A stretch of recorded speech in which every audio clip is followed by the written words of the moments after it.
Chris DeBoard here for the Dirt Drop, taking a chance to be able to thank our sponsors for making this program possible. First, we do want to shout out Stage Wheels. Bill over at Stage is kind enough to be able to provide the Dirt Drop with not only support for the Toolworks Racing program, the Dirt Drop podcast, but also has a discount code for anyone who wants to be able to purchase products on their website. Make sure to check out the description in this video for the code, the Dirt Drop, to be able to add for a discount on your next order.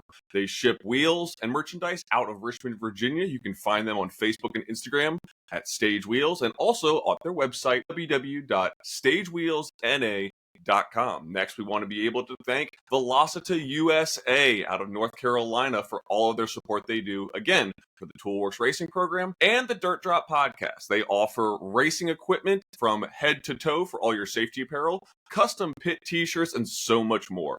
Make sure to check them out at velocita-usa.com or on their social medias, Velocita USA, Facebook, and Instagram. When you go to order, make sure to use the code TDD10, that's TDD10, for 10% off all Velocita branded products on their website. Last but certainly not least, wrapped in our Stage Wheels is Zek Nova Tires. Thank you to Luis Lands out of Florida with distribution in Chicago, greater metro area, and Toolworks also does support in the Richmond and Mid-Atlantic area for distribution as well. If you have any questions about the products Zeknova offers, be able to check them out as well. Zeknova US on Facebook and Instagram, as well as www.zeknovaus.com. Let's get into our guest. This individual I know has been one of the OGs of drifting in the southern mid-Atlantic region. I will say he runs a fantastic drifting organization called Catch My Drift, primarily out of Southern National Motorsports Park in Lou, North Carolina. He is the driver of Pinky itself in all of its wonderful glory. Ladies and gentlemen, please welcome my guest, Mr. G. What up? Dude, what an intro, man. You are professional, sir. That Sir, I sounded try great. so hard to not suck. It is a labor of love. That was great, man. I'm like, dang, all right. So what's up, everyone? What's up, Chris? Fantastic. So again, Joe, you really are not only contributing stuff to help grassroots drifters, move into that upper echelon of competitive drifting, but you also offer a lot of things that grassroots drifters can learn to better themselves. Before we talk about that, let's get to know Joe the driver before we know Joe the event organizer. Tell us about your coming up in the drifting community. Well, it was many moons ago. Probably about 2000, Z32 and Turbo Z, and I would just search videos on YouTube and stuff and just find random videos, and I saw like a drift video of one. I'm like, what is this? And then I saw, I'll never forget, it was an option video, and they were drifting, and it had the dirt bikes jumping over the drift cars. I'm like, yo, this is crazy. Like, what is this? So then I did a bunch of research, and I found what drifting was. And then, like, dude, I fell in love with it. Like, I really wanted to do it. It looked amazing. And, I mean, I even chose to become an auto mechanic just so I could make it a drift car. I went to school for it. And, yeah, it was great, man. I went to UTI in Orlando for a year. And I came back. I live in Myrtle Beach. I came back to Myrtle Beach. And just so happened that MB Drift started up at Myrtle Beach Speedway. So it was awesome. I went to the very first practice. Dude, practice was $20 on Wednesdays. When you just talk about practice, we sitting here, I'm supposed to be the franchise player, and we're in here talking about practice. Well, Coach, I mean, listen, we talking about practice. Not a game. We talking about practice. Practice for like 3 hours on Wednesday nights for $20. So I know. I went and checked it out, and I was like, yo, this is sick. Like, it was no pressure. Marshall Eggerling was there. He was so nice and welcoming. And the very next Wednesday, I brought my Z32, and I had an S14 at the time, so I stole all the tires off of that, and I went with the spares, went with my Z32, and I remember burning them off, spinning out every single time, just learning the ropes. And I think I put on 2 donuts to get home that night. And, like, ever since then, man, I just kind of, like, jumped on board with the MB Drift train, helped them out for a long time, and just drove a lot over those years, So I guess when was the big separation when driving with MB Drift motivated you to go on and create your own organization, Catch My Drift or CMD? So like, I think it was like 2009 or so. I think it was like 2 or 3 years. I remember I won the championship with MB Drift. It was like their third year. So I was doing a lot of driving and I was like, okay, like I won the championship. This organization I think needs some more help, right? It was just Marshall and one other guy, and then that guy kind of stepped down. So I kind of Oh, filled his shoes, and I went and did that for many years, basically like 2009 to almost 2020. I mean, I was an event organizer with Marshall at MB Drift. And then, like we held one event. We had a abandoned theme park here in Myrtle Beach, and it's a huge parking lot. It was like 60,000 really? square feet or something like that. It was so sick. And it was good. It was a lot of work, right? Like when you do an event outside of a speedway, it's a lot more work.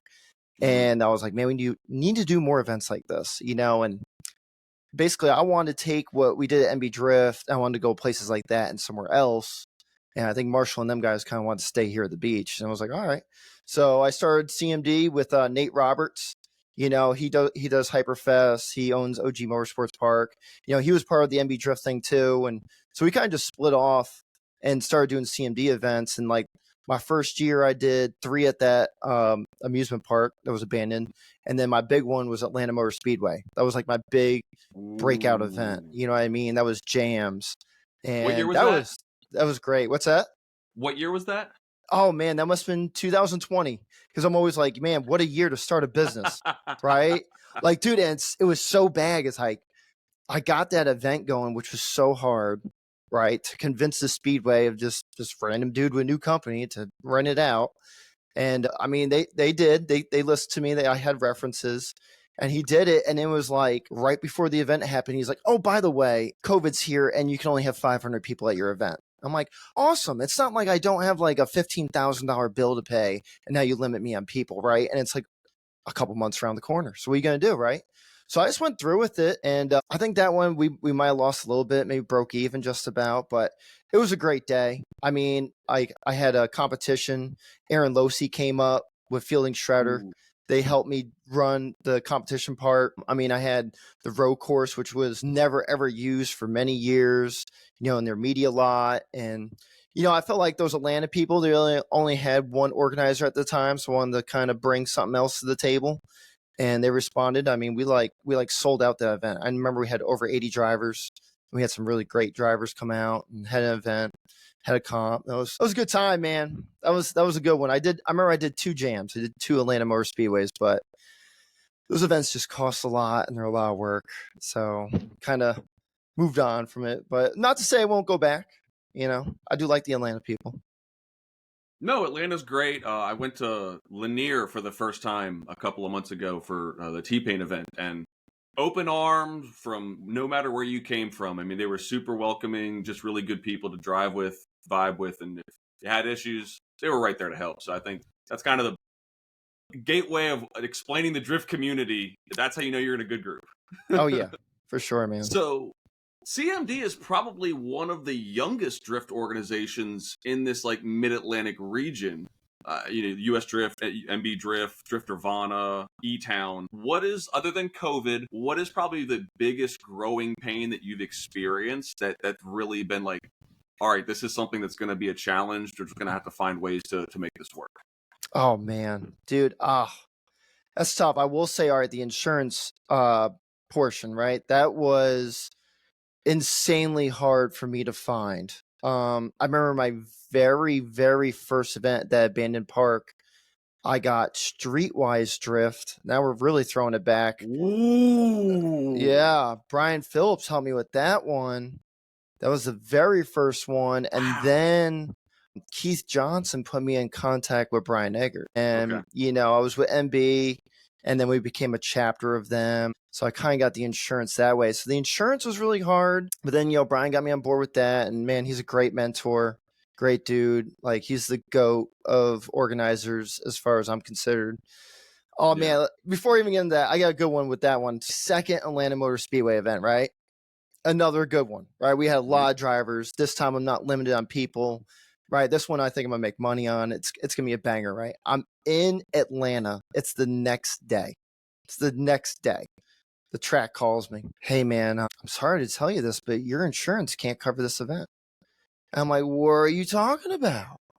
We did the same event last year with the same company, right? So I'm like, oh my God, right? So I'm bugging out, right? And they're about to cancel my event the next day.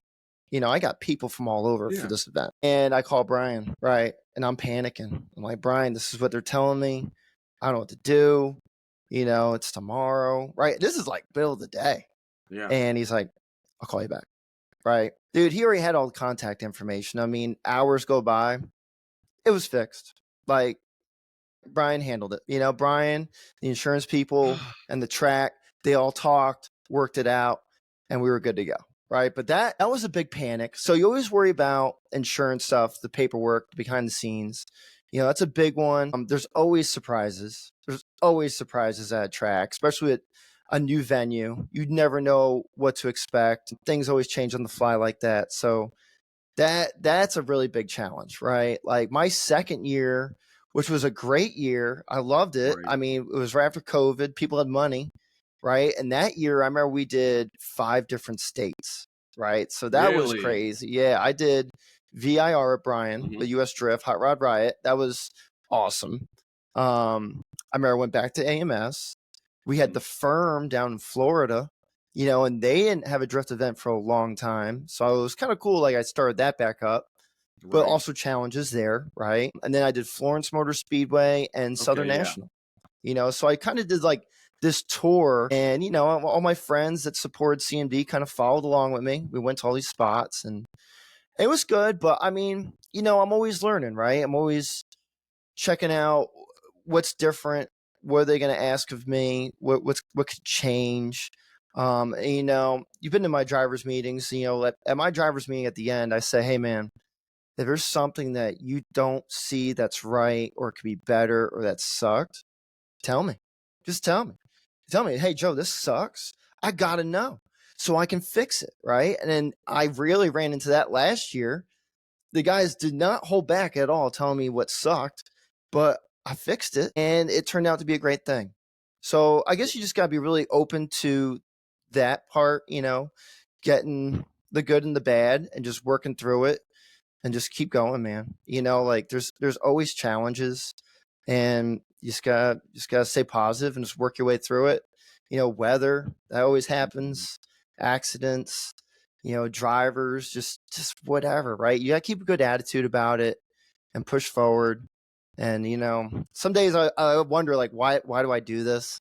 But my friends, they remind me, man, and I like to throw a good time. I like to grow drifting and just grow the sport and have a fun event. So Yeah, that's definitely I mean, definitely some of the challenges. I hate to be this guy, and I don't like to do this. I have to call you a liar on my show because that's not actually how you end your drivers meetings. You end your drivers meetings by saying, "Oh hey, if you have any Super NES, Nintendo, or Game Boy games, please let me know and I'll buy them from you." As everyone's walking away from the pool. For the last 2 years I've seen you, that is exactly how every driver's meeting ends. That's so funny, man. For those of you still listening, if you have any Nintendo games, and this goes to anyone listening, if you have Nintendo stuff, I mean, literally right behind my computer right now, I mean, I have all my Nintendos, I got my Xbox, all my old systems. I mean, I'm a legit collector, man. I got 245 NES games now, different titles. Like, I'm pretty big into it. So when I first heard that after driving, I'm like, who the hell is this guy? And where did I? Oh, I guess I'm here, and he must know something. But that's it, man. I mean, those are my hobbies. Drifting in old video games. I just love it. So 5 years in running events, has it gotten easier, harder, and why? Oh man. I mean, I will say I like a challenge. I like to try different things. I've done a lot of different types of events to keep myself challenged. I did a streetcar challenge where like you had to do a qualifying run, and then we drove the Buckies, and you had to drive back and then do your second qualifying run on the same tires. I remember that. So that was a good one, right? And then I've done team tandems and twin drift and so many other things. But as far as like venues go, yeah, I haven't gone to any new venues lately. There's so many new events and new organizations popping up that I kind of just settled in with Southern National. They're a great track. Mike's the owner there, Mike Diaz. Shout out to Mike. Like, he's like a mentor to me, man. Like, he's a track owner, but he's not your typical track owner. Like, he's just a everyday dude that loves racing, and that's why he bought that track to grow his sport. So I get a lot of insight from him and trying to grow with him. I love that track, but I would say that it's getting easier. Especially with the crew I got. Like, Yeah. shout out to my boy Ethan Sitterkoff, like my right hand man, dude. Like, he takes on so much stuff, and then beyond that, like Albert, just all the guys, man. Keith with Tech, just like everyone that's in my organization, my group, right? It just works like clockwork. Like, they know what to do. And the last couple of events, it's really like I can walk it around and just kind of relax because everyone's doing what they got to. They're like, they want to see me drive. They're like, you got to drive, Joe. Like, stop running stuff. Like, you need to drive, And they're right. I'm gonna definitely drive more this year. That's the goal. But yeah, I'd say it got easy. It's finally easier. I kind of get it now. No, that's important because if it's not getting easier and it's still trying to be a labor of love, then it's probably just a lot harder to stay motivated. You still try to create this fantastic product that you've been known for, can't get lower, has to get better, and it's like you're trying to chase the dragon on that one. So one of the things that you do at SNMP is the Sofa King Drift Series. It went from an event, a one-time shootout, and now I believe the last 2 years it was a 50K series. Yeah. And I believe we're looking for lucky number 3 to go on next year. Can you kind of delve into what this series is, why it's called what it is, and That's so funny, why it's man. why it's so cool? Dude, it's so funny. So I got my little group, right? And we call each other the other guys. It's just our thing, right? Like, I got Dustin Hash, Nate Roberts, Cornell. I got a bunch of them in there. And they kind of help me come up with these names for these events, right? Like, the ideas for the flyers. It's just we chat. And I remember this was the second event at Southern National. And I was like, what do we call it? Right? The first one was Snap, because it was kind of like SNMP. And Nate came out with it. He goes, call it the Sofa King Awesome event. And like, I didn't get it at first. I was like, what? Why would it be Sofa King? Why would I want to be a king of a sofa? He's like, say it faster. I'm like, man, I'm stupid. Right? So I did the second event and it blew up, bro. Like, we sold out. We had 80 cars and it was like, wow, like, this is crazy. And then the next year I did the comp, right? And then it turned into a series. And it sure is Sofa King awesome. I do like it. It's different. I mean, I know it's been used for other things, but for a drift series, I think it was pretty cool. So yeah, this is year 3 of running big events. Year 1 was with Clean Culture, and it was 50K. That was definitely the hardest thing I think I've ever done in drifting. Absolutely. And I can dive in on that if you want me to, but like that whole year, gosh, I ran 6 or 7 CMD events and then all those events on top of it. Like, I don't know what I was thinking. I think I did 14 events.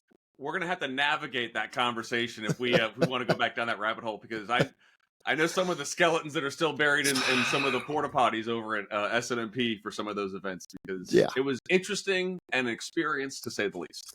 Yeah, I did learn a lot. I got some exposure from it, but I never thought I could host my own series with big payouts like that and then still be able to pay the bills, right? Like, it's a lot of pressure, bro, right? But the guys really convinced me, like, just try it. And then I had one guy, he's a friend of a driver. He definitely approached me after one of my comps and was like, dude, this is amazing. Like, you do such a good job. You're so passionate. Like, you should do this as a series. I'm like, bro, it's just too scared to doing series because it costs a lot of money. And, he helped with some contributions to make it happen. And I went for it. I mean, last year was pretty awesome. I mean, we had one event that was like, we had some hiccups, but we fixed them. And other than that, I thought it was fantastic. No, I think those last 2 events were probably the best last 2 events of some of the series around the country as far as intensity, amazing driving. all the energy that you would get in a I would say a pro spec event, as far as, you know, when you start getting past that grade 8 and final 4, and even in qualifying when you have to create a 32. A lot Yeah. of organizations, when they say they're going to have a top 32 event. I've been to one of them, and 17 cars show up, and there's a lot of questions. Is the payout going to be the same? Are the prizes still going to be up? So like, it's when people hear top 32, it's like, okay, it's going to happen, but you've done it 2 years in a row to show, no, you need to be good enough for the top 32 before you can even talk about getting money. Yeah. Yeah, you're right, man. I mean, and I am very blessed with that. I had quite the following. I mean, we had drivers from all over. You know, this year, I think the reach is even further now. Like, I'm starting to dip into Virginia's. I got some guys from Florida that are interested, which is crazy to me. I'm like, damn, you're gonna drive all the way to Lucama? You know what I mean? Like, you're gonna come all the way to North Carolina? You know, like, and you've been there. It's a beautiful track, but it's literally next to humongous cotton fields. I mean, it's very rural. You know, like, not a whole lot around, but I mean, it works perfectly for us. But yeah, no, that's good, man. That's One of good. the big things that you've been doing, though, I know in the last 2 events I saw it because I was there at the track, and other people would have seen it. They followed the series. Is the live stream. Yeah. That's a component that really it changes the mentality of some of the drivers. It really showcases them in a different light now, obviously on the internet, but it makes it feel a little bit more like the big boys. And I think that is something that really could set it apart from some of these organizations that are having events and competitions. Can you talk a little bit about the logistics and just really how difficult it is to man a proper live stream and just make sure it goes off without a hitch?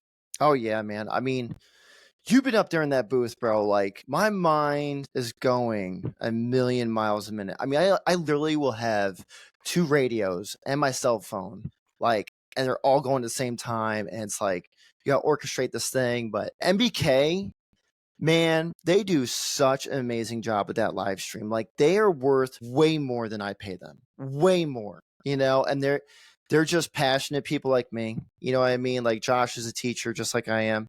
He just does it because we love it, right? Of course, we need to pay some bills and nice to make a little money, but they do it for bare bones. I mean, and they really go all out for it. You know, I'm very fortunate to have my announcers. You know what I mean? Shout out to Albert and Todd. They really made it go from here to like here, you know, and it's just some like little ideas and stuff that I'll talk to Josh about on how to make it better, right? Like the commercials. I'm like, we need commercials. We need driver interviews. That's like my next thing for this year is I want in-pit live interviews. So it's like, oh, we gotta get another camera. We gotta get that. I'm like, all right, well, let's make it happen, right? Like, I want to make Right. the live stream the best I can. Oh, but the announcers do fantastic. I love how now we have a camera on the judges. When there was the drone needs a battery change, okay, bring the drone in. My guys are re-chalking the track and cleaning it off. This is a great opportunity for the judges to jump in and talk about maybe a run that was kind of questionable or close, and we give her insight. So I thought that was really good. You know, it's funny with the live stream though. I've talked to some other organizers, like, it's great to have, obviously, for sponsors, but it causes more headaches for you because drivers will go back and look at the live stream and protest, right? And I think that, yeah, that round 3 was bad, but round 4, I don't think we had a single protest. No. I think because that explanation piece, when I would jump in and be like, this is what we saw, this is what happened, and I'm like, oh, okay, I'm not gonna waste my time or money. You know what I mean? So, but yeah, the live stream, that's a whole operation itself. I mean, like I said, they do great. I have a couple new ideas for this year to even spice it up more. Now that we're going to Saturday events, I'm not so stressed on time. So I really want to do like top 16 introductions, kind of like FD. Like I said, more interviews. I got some other ideas I'm kind of saving, but definitely want to spice it up a little bit, make it more entertaining for the people watching. You know, So, we gotta make it a show. Ladies and gentlemen, let's get ready to rumble! exactly. So, but putting on a show by running events is one thing. You said it yourself in 2025. Joey wants to go driving.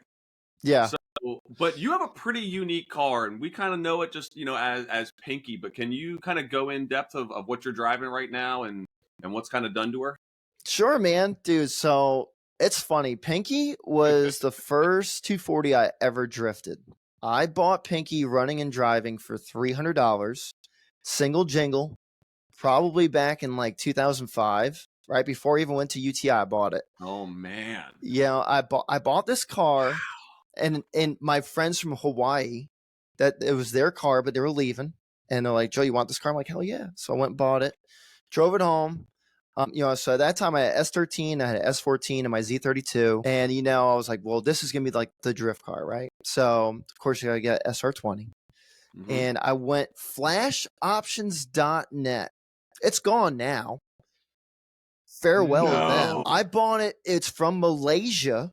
I bought a front clip from Malaysia. It had HKS turbo. It had a bunch of goodies on it. The Sylvia front. I think it was like $3,500 at the time. And it was like cut at the top of the windshield. You got the firewall. Yeah. You got the most of the dash components. Yeah. I mean, it's like if you got it, it's a great deal. But did you get it? Like, I literally waited over a year to get it after I paid for it. And there was no communication with this place, right? It's in Malaysia. Dude, I would call this place so often, right? And I would figure out what times they were open, like our time and their time, right? I think it was like 2:00 in the morning. And I would call them so often. I remembered the phone number by heart, and it was like over 17 digits. Because it was like, I had to use a phone card, and then long distance. I would do it so often, and they never responded. And I'm like, dude, this is horrible, right? I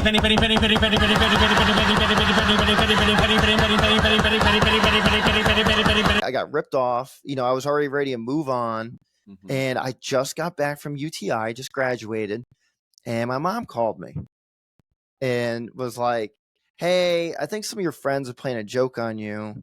They said that your car's here and you need to go pick it up in Charleston." And I was like, "Who said this, Mom?" They said some flash something. I was like, "It's real. It actually happened." Like, I borrowed a truck from someone. I borrowed a trailer from someone else. I went down to Charleston with a little bit of information I had, and I got it. And so it was a right-hand drive, Sil 80 front, and I swapped all of it over. This is kind of how I learned about cars, right? I did the right-hand drive swap, did the SR20, put some goodies on it, and I remember the first event I ever drove that car at Myrtle Beach Speedway was a comp, and I won it. It was crazy, bro. The very first event I went out in it, and I won it, and I had stock suspension on it.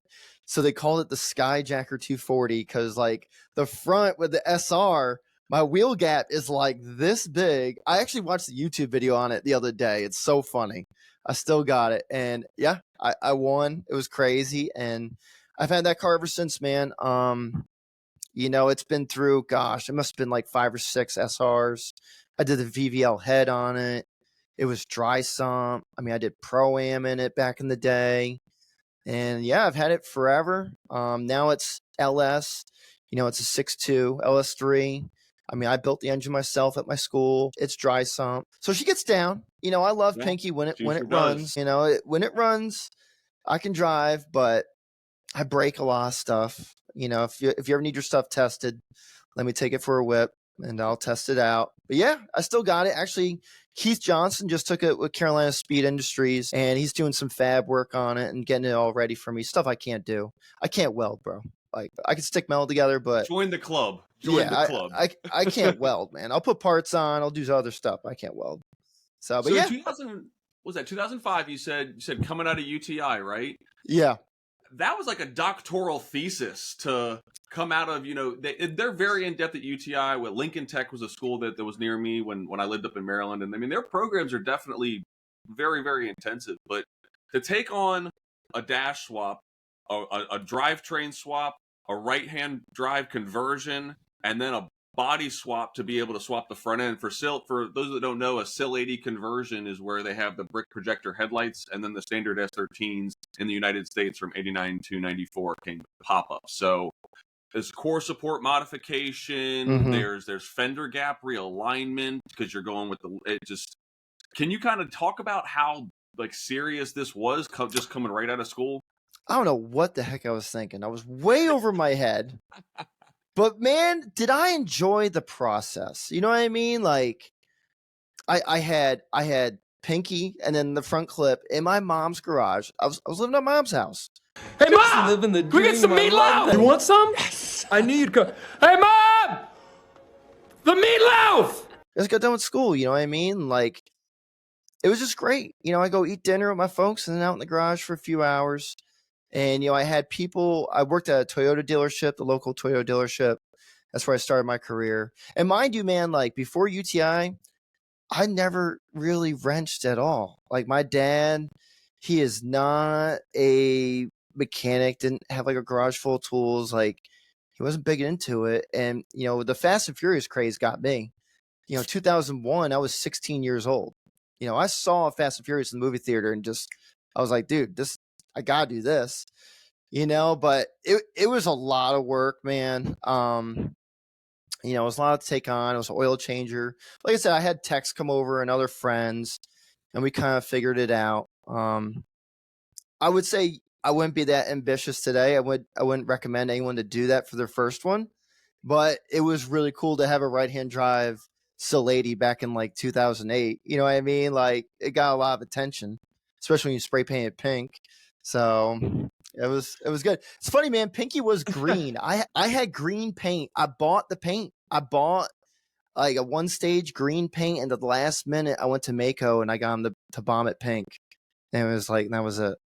It was it. It's Pinky. So, I mean, on a scale of 1 to 10, people that are looking to get into drifting, how mechanically inclined should you probably get to where you can be a little bit self-sufficient and not just feel completely overwhelmed when it comes to like trying to take care of a car? Where would you kind of gauge that?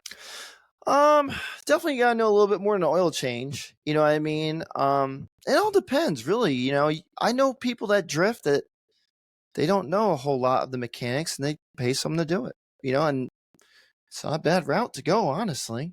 So you need to know a fair amount, but now we have so many tutorials and YouTube videos and TikToks and stuff like that. I think it's a lot easier to get by now compared to then, because then we just had forums. You know, you'd have to research this database, ask questions, and kind of just figure it out, right? Like, I'd say it's a lot easier now. You know what I mean? But I still wouldn't recommend that to anyone that's new. Yeah, maybe on the side, sure, but just dive in, man. You know, it's just like my students, you know what I mean? I'm like, just jump in. You mess up, oh well. You're gonna learn. Perfect segue, because that's kind of what I was kind of going on. You keep talking about your students, your school. So going from UTI, doing your own thing, you eventually became, you said high school automotive shop teacher, correct? Can you talk? Yes, sir. Can we talk so much about this to where we understand why it's important that these trades are important to stay in schools and how it can contribute to life lessons later on in life? Oh yeah, man. I mean, you know, it's funny. When I left UTI, the day I left, went to the gift shop and I bought a polo that says Hot Rod U. And I told my parents, I was like, you know, I wouldn't mind being an instructor one day. I was like, I had some really great teachers, you know what I mean? I'm like, wow, these guys like really care and they take their time to show me stuff and listen to me, right? And it's like, I wouldn't mind being that guy. You know what I mean? Like my parents are very nice people. All my siblings are just I like to help people, man, right? It's a good feeling. And, you know, then I did my career. I did Toyota and then I did Chrysler and I was a master tech. I made all kinds of money. And my wife's a teacher. She teaches like a home ec class. And, you know, I was jealous of all the time she had off. You know what I mean? And then my siblings, they're teachers too.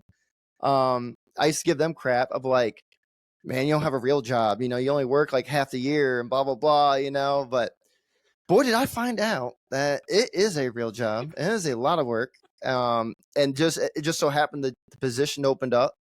My wife told me about it, my siblings. They said, you should apply for this. You know what I mean? Like I could see you doing it. And I did. And I got the gig and it's been great, man. I love my job. I love my students. Most of them anyway. You know, but no, I'm just joking. I love them all, man. Like even the bad ones, the bad ones, they're not bad. They're just misguided, right? They're high school kids. They just need help. They need guidance. That's why I'm there. And yeah, it's so important. Not only just for like the trade aspect. I mean, yeah, I get a lot of kids come to my program because they like cars and then they find out they don't like working on cars. But then they might like, oh, well, I really understood the air conditioning portion. And then they go to HVAC school or the electrical portion or machining, right? Like I introduce you to a lot of skills and a lot of potential trades and jobs. So that's important. Yeah, absolutely. I think career centers are really important, especially now more than ever. But just having a good teacher, that's the most important thing, man. I gotta say that. Like, I work with some incredible people. I really do. Like, it really touched my heart. It's funny, man. I tell people the teaching thing, I used to be hard. I used to be like so confident and kind of cocky and arrogant and not caring so much. But this job definitely softened me up a lot. And I don't know, man. Like, you got to really appreciate those good teachers you had. And if anyone listening, like, if you remember one, you should really reach out to them and let them know, because I tell you, we don't do it for the money. You know, it's good to hear stuff like that. It really is, man. But yeah, it's so important, bro. You know, like, we gotta have that stuff. Someone's gotta fix the car. Dude, I'm with you 100%. My sister's actually a teacher. She teaches kindergarten. She's got a couple of special needs students in the public school system. So I'm like, and she's got 3 kids. So I'm like, you know what? You just have fun, and may the odds be ever in your favor. But yeah, no, the selflessness is really big. And I follow you a lot on Facebook. I love seeing you post about how many of your kids passed their ASC electrics or ASC this, and just you're not doing it for the looks. It's like you genuinely are proud these kids are retaining and moving through the steps to be proper auto mechanics and technicians. It's just beautiful. Now, thanks, man. You do drift. So when it comes to drifting, is there any part of that motorsport or the mechanics of it that you try to tie into the education portion while staying within the curriculum? Oh, absolutely. Right? Like, you got to get them excited, right? Like, I'll never forget when someone said, you know, you can lead the horse to water, but you can't make him drink it, right? But then this one educator goes, well, you got to make them thirsty first, right? Like, you got to make them want it. So I kind of use that as my carrot, you know what I mean? Like, as a motivator. I bring in cool cars all the time. You know, I always got a friend that needs something done. Like, we just did a transmission project, right? So Q2, we do transmission. So every group pulls out a transmission. That's your long-term project. And Rich Smith, you know, he works with Keith, with my tech guys. He needed a rear main seal in his G35. So I was like, perfect. You know, we got yank the trans, right? Bring it on up, Rich. We got you, bro. Yeah. Have you ever done one of them in a VQ? A rear main? And it's not fun at all. You got to take out the transmission. You got to hang the motor. You got to take out the upper oil pan. Hey, we got into it, and they're like, dang, Mr. G, this is a lot of work. Maybe we should give it to someone that knows what they're doing. I'm like, we are those people that know what we're doing. You know what I mean? I'm like, we got the manual. We got tools. You got me. Let's do it. And it's been a great project. I mean, but it's got like a full FDF angle kit on it and some other goodies. So you get to play with that. Dan Selwa's S14 in before. You know, just oil change, alignment, arms, you know, whatever. But yeah, definitely bringing some drift cars. Get them excited, but other stuff too, man. I mean, I get it. Not everyone likes a drift car. You know, I like trucks. I like drag cars. I like show cars. I like it all. You know, I don't care what it is. So obviously with CMD and the school, is there any talks like maybe of doing a field trip out to a CMD event or something where it's an opportunity for them to just come and experience what it is real time? Oh, that's cool. Yeah, I never thought about doing a field trip, but what I do for my kids, so I had some events at Florence, which is too far from Myrtle Beach. So I would invite them up. I would give them free passes. Really, all my students, if they want to go to any CMD event, I give them free passes. I'm like, you guys just come. And then usually, like, especially if they're good, you know, like they're really into it, mechanically inclined, I'll get them linked up with a driver. Kind of be like their crew member, you know what I mean, and help them out. So I've done that. Okay. I did take the kids to Z-Max Dragway last year. I did the 4 Wide Nationals. That was sick. They gave us pit passes for all the kids. So that was a great time. Yeah, that was great. I took them to Mustang Week this year. They met Vaughn and Ben was out there. That was awesome. You know, they got a tour of Mustang Week from the president of Shelby. Like, the man was walking around with these kids. I'm like, do you know who this guy is? Like, and they have no idea. You know what I mean? They're just very nice people. But yeah, you know, definitely I push that route. I tell them about NTI, you know, NASCAR Technical Institute, if they want to go that route. get them involved. A lot of them came to OG this last weekend. They had their competition. I told them to come out, and they did. So that's good. I hope those guys build that up, because that's about 40 minutes from my school. So that could be something. Maybe build a drift car for the school one day and bring it out, something like that. I've got plenty of shells and plenty of LSs, and that we can. I'll definitely see if I can be a part of that too, just because that being a part of a ground up experience, like you see it in the movies, and there's plenty of TV shows out there that have talked about, this, like Monster Garage did it. Like the whole, now we're really dating ourselves, but back in the mid-aughts, they had a shop class take a car and they built a Formula Dragster or something, along those lines. And they just, again, like you said, you have to learn. You just have to do it. We can't give this to somebody else. Staying along the lines of education, you offer clinic days with CMD and SNMP. This is not associated with your teacher stuff. This is teaching people how to drift at a racetrack. Can you give us an overview of what a clinic day would entail with CMD? Yeah, man. I want to tell you, like, the clinic days, all right, the comps are great, right? Like, sick driving. I love them, right? I love competition, but there's nothing like seeing a new driver go out and start to get it, right? Like when that new driver gets that first drift and they're like, yeah, I did that. Like there's nothing like it, dude. It's just like teaching, right? So I love clinic days. I'm thinking I'm going to keep doing this every year. Started off with a clinic practice. I wish I could do more of them, but I'm just so busy. There's a lot of places to go. But yeah, it's going to start off. I always like to host like a classroom session. I usually give them a handout of like terms, frequently asked questions, setups. I mean, simple stuff. How to do your strap of your helmet, how to do your belts, like things that someone might be too shy to ask, right? Because they think it's a dumb question. I give them all that stuff. I give them a little handout, right? And then we inspect your car, right? Technically, yeah, I got to inspect your car, make sure it's safe. But then we also get into like setup.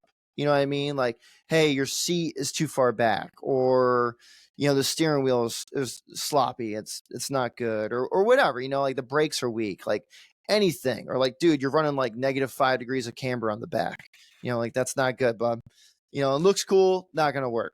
So it's stuff like that. So I think that is really nice. And then we break off, and I'll have multiple instructors come out. Just drivers that have tons of experience. And they'll just jump in the cars with these people. I'll bring spare helmets if I got to. And I have a little donut figure 8 area. And you start out with donuts, man. Donuts. That's it. All of us, right?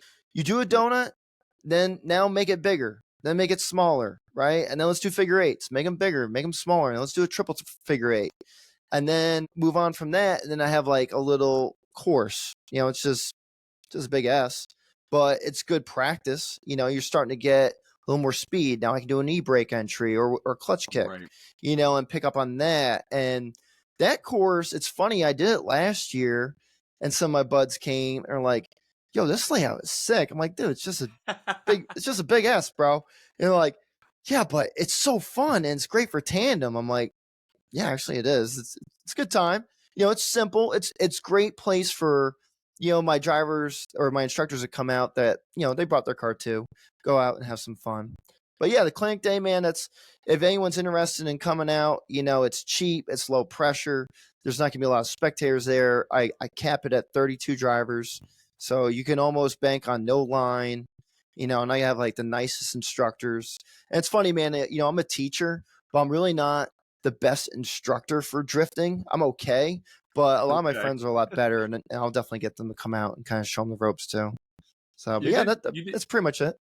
You tapped on something as well. It's not just about learning how to do donuts. With you actually having a physical layout at 3 or 4 turns based on what I saw on it. If you're a grassroots driver who's getting ready for the Sofa King Awesome Series, and maybe you want to clean up that tandem and get that proximity and kind of set up clips on track in your mind to kind of understand proximity. Maybe you did a bunch of stuff in the off season and you can't afford a private day, but right. You have a chance here, and you go out there for a couple hours. It's worth its weight in gold because you saved, plus you could be able to lend a hand with the instructors and really kind of be able to give, move that knowledge into the next generation of drifters. Can you give us some information on the upcoming CMD Clinic Day? And is it already full? No, so we have 9 spots left. It's February 15th. It's $125. Actually, I dropped it a little bit from last year. I was like, we could do it for this. It's not really open to the public, but you can bring people, it's fine. And they're going to have to pay a spectator fee, but it's not like I promote it to the open public to come check it out. So it's pretty low key. Normally I have concessions open at my events. There won't be any concessions, so it's kind of like bring your own lunch. But yeah, I mean, you can get your tickets on cmdrift.com. You can get all my tickets on there, our merch. That's our website.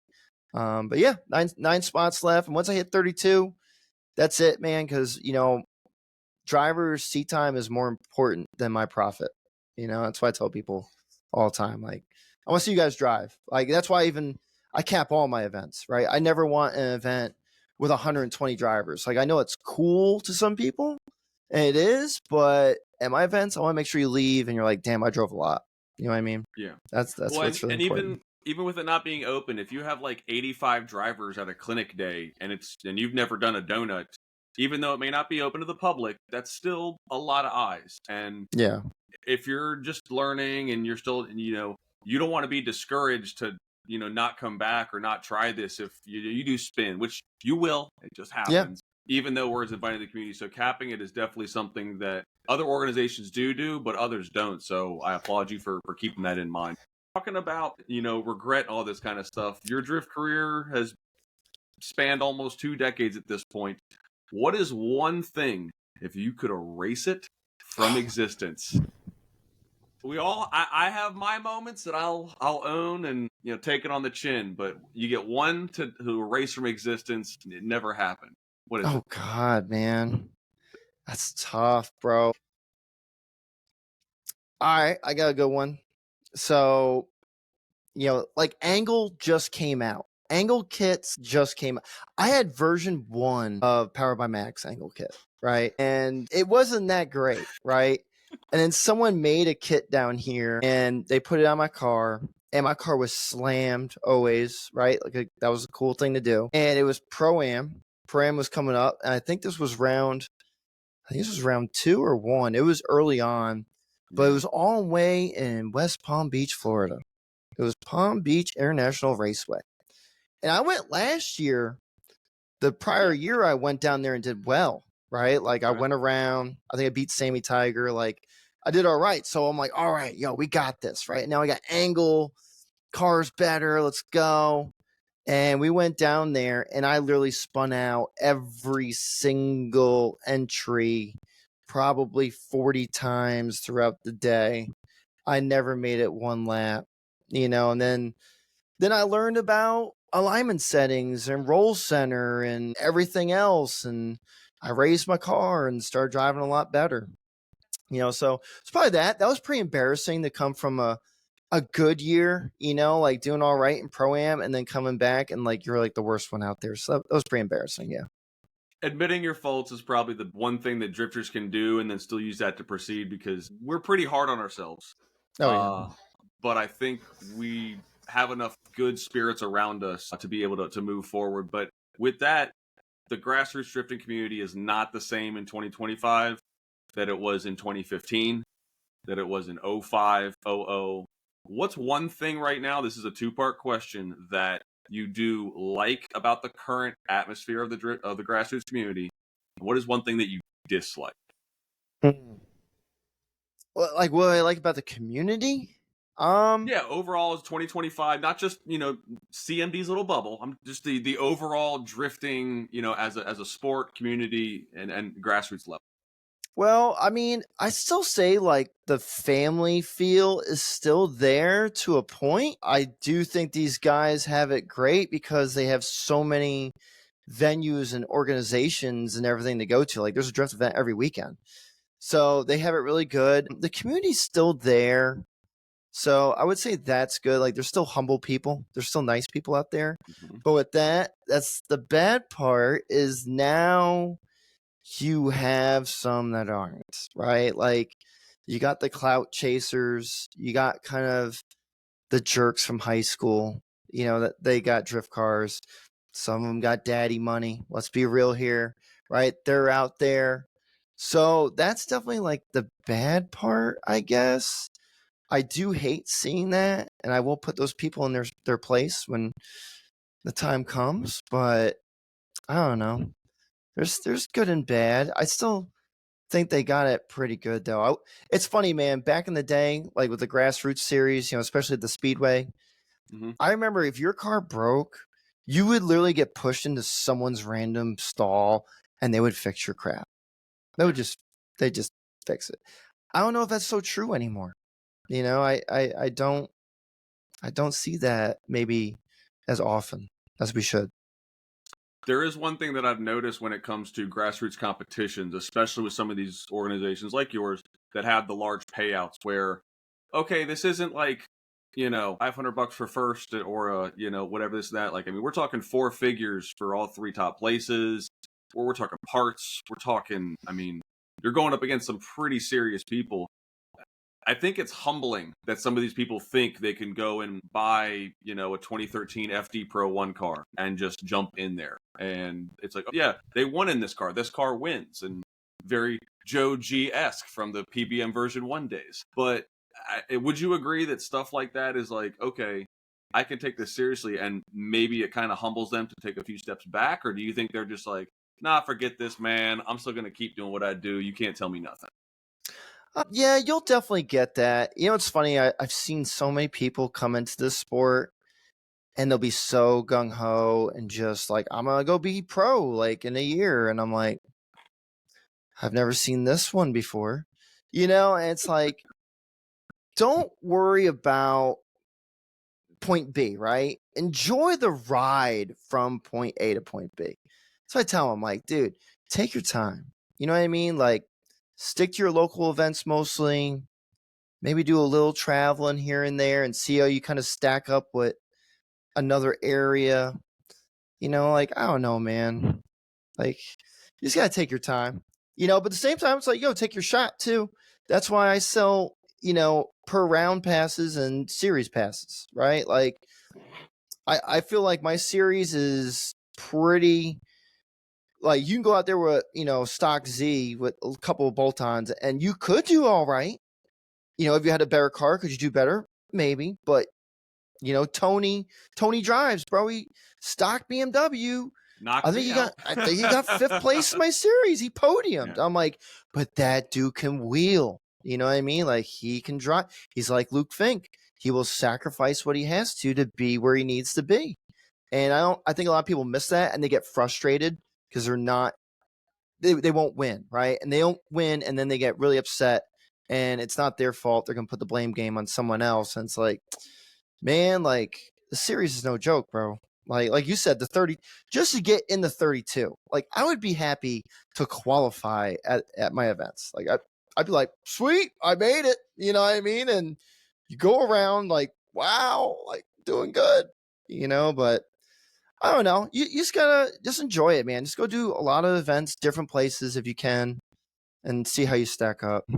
You do have a lot of guys in your series that would be formidable, I think, in Formula Drift Pro Spec. They're really their team is set up properly. The mentality is there. The commitment to the sport and being consistent, and the car looks the way it needs to look. There's a lot of components to being a Formula Drift Pro Spec driver or pro driver than just being a wheelman. So with that jump, and again, we've both been in this long enough to now have friends that have gone and done Formula Drift Pro 2, Pro Spec, Pro 1, other organizations.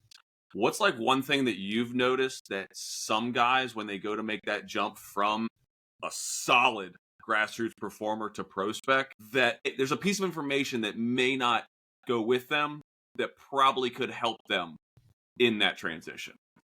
I say don't change too much. Definitely. Like, that's what it is. They overbuild their cars from the one season to the next, and they don't get enough seat time because building a car to that level is very expensive and time consuming, and then they run out and they don't have the seat time that they should, and then they'll get into it and be like way over their heads. The car will be way too gripped up or mechanical problems, and it'll kind of burn them out.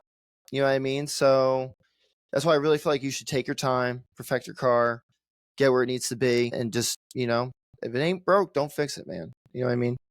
Well, in your opinion, the licensing series, we'll take East 10 Drift, for example. They're out of Bristol Motor Speedway. They did another event. They do combo rounds for theirs, so you can do 2 rounds in a weekend. When you do their licensing program, you have 2 years to go into Formula Drift. Whereas with the U.S. Drift Scouting Report, you must, report the next year or you lose your spot. Based on that, even if you don't do anything major to your car, do you think there's any added bonus in waiting that extra year, or do you think the FOMO is too much and they may miss on an opportunity? Where Joe got East 10 first place this year, 2025, 2026 opportunity to go to Formula Drift. What would you do and why? Okay, so I would get my car to pass tech because we gotta have more safety stuff. Right now we're in FD, right? So I would keep my car the way it is and just rock out, bro. Like, I don't think you need more than 500-600 horsepower, which is not that crazy anymore, right? Like, you can get this, get the safety stuff, keep your car the way it is, drive it, and start building another car to where you think it needs to be. You know what I mean? Okay, now let's get another chassis. Let's get better coilovers. Let's get a better drivetrain, right? Like, We are same, but different, but still same. I don't think you should wait. I think you should jump right in, right? Driving is only getting harder and harder, right? The drivers are getting better and better, bro. Like, it's crazy to see the progress over 10 years, right? It's like night and day. So I think I would just definitely jump in. Those 2 series are so different the way they do it. Like, I was talking to Brian about, would you look at CMD competitors for your scouting report? Is this something that you would take into account, your scouting report? And he said he would. He's like, yeah, I mean, you host good comps, like great drivers, like, of course. So you kind of look at that, but then he looks at other things too, right? Like you said, you got the team. Do you have the parts? Do you have the rig? Like, do you have the whole package? Where East 10, hey, props to Louis. He's been doing it forever, but Absolutely. two weekends. Okay, if I break on round 1, I'm out, bro. I'm out because now I'm out round 1 and 2. Why would I come back 3 and 4? Like, I get it. It's a money thing, but it's definitely still doable. You just got to figure out the formula, right? Like, hey, man, I don't know how I'm paying out $40,000 a year in prizes and renting a facility, but I'm making it happen. Like, Yeah. I ain't got no 40 grand in the bank. Like, I just feel like there's other options out there, other methods. I don't like the 2 rounds 1 weekend deal, but if you do make it, hey, props to you. I wish they did the Pro-Am stuff a little different than what they do now. It's just different, bro. It's not like it was back in the day. We only had a few Pro-Am series and they're a lot bigger. Like, these Pro-Am events got, maybe a top 15. And it's like, all right, you won that event, so you get this license. Like, what does that really say? Right. And then you see them move on and do all that. Like, Right. It's I kind of like the scouting report, to be honest. Now that Brian came out with it, I'm like, I kind of see that. Like, it's not a bad route, but it's a big jump. Yeah, it's not to say that the people that do win these series are undeserving, but there is a greater chance, especially when we're talking like a shootout. One event, one chance, top 3 people get a license from the event. And I like that it brings the intensity. I mean, it was on, what was that? I believe Fox Sports 1 or NBC Sports when it was at Langley a couple of years ago. The top 3, Nate Chen, was it Lick Leiter, and I think Douglas Lanciano. But again, you break in qualifying, you're done. You spent $750, you spent whatever to be there, and your license chance is gone. Granted, that can be said about any event, but we're talking about the one game of the World Series, not 7. Yeah, and it's tough. It's a lot of pressure, and I think it's something. But yeah, what's your thoughts? I mean, and that's what I'm saying. Like, I think, like, I know the complaint was it's too expensive to go to 5 rounds of Pro-Am, right? And I'm like, well, what do you think Pro Spec's going to be, right? It's going to be all over the country. It's going to be way more money. And it's like, if you can't handle the finances for Pro-Am, I doubt you're going to get that big of a deal with a sponsor to fill the gap to go to Pro Spec, right? Like, ask drivers that are in Pro Spec and Pro, what do you do for a living, or what did you do for a living before you were at this level of driving, right? Like, you got to kind of have a good career and a good job to do this sport at that level. You know what I mean? Like, you kind of need that. But you ain't doing it on a teacher salary, I'll tell you that. I have $3. Well, I mean, own your own business, own your own shop, have good family money, but also be working in the family business or something. Because we're also looking on the other side of this. Hiro Manoa, I don't think he's even able to work in Japan legally yet. And you know, on the other side of that, Jay the Drifter, 2 of my favorite guys, Jacob Duncan and Reese Conklin, 17, 18 respectively. But I think this mentality is the family element now has to be able to do this. And then the shopping for sponsors thing happens when they're in the sim rig and they're doing the sim championships. Yeah. What's your thoughts on the sim stuff? We haven't talked about it at all, and I was kind of curious where that plays in your appreciation for grassroots drifting with sim. It's funny, man. I've been in this stuff for a long time, right? Like 18 years. I love video games. I love them. I have never been on a sim rig. Never, bro. Never. Ladies and gentlemen, this is the end of the... Like, for one, I think I'll throw up because I don't handle that stuff well. Okay.